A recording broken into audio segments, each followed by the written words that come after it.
ధన్యతలలో చిన్నప్పటి నుంచి నేర్చుకున్నాం. మీ మీద చెడ్డ మాటలెల్లా పలుకున్నప్పుడు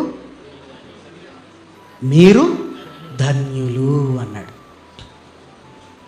ధన్యులు అనుకుంటే బీపీ కామన్గా ఉంటుంది, వాడు అన్నాడు అనుకుంటే పెరుగుతుంది.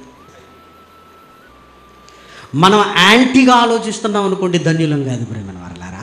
అన్నాడా అనుకోని అంటే సింపుల్ ఎగ్జాంపుల్ చెప్పమంటారా? జగన్ చంద్రబాబు నేను అనలేదు, చంద్రబాబు జగన్ నేను అనలేదు. వాళ్ళకంటే ఎక్కువ అనుకుంటాం మనం. కేసీఆర్ రేవంత్ రెడ్డి నేను అనలేదు, రేవంత్ రెడ్డి కేసీఆర్ వాళ్ళకంటే ఎక్కువ అనుకుంటామా? వాళ్ళకి దేవునిలో లేనోళ్ళకి అంత ఓపికంటే మనం ఎవరిలో ఉన్నాం?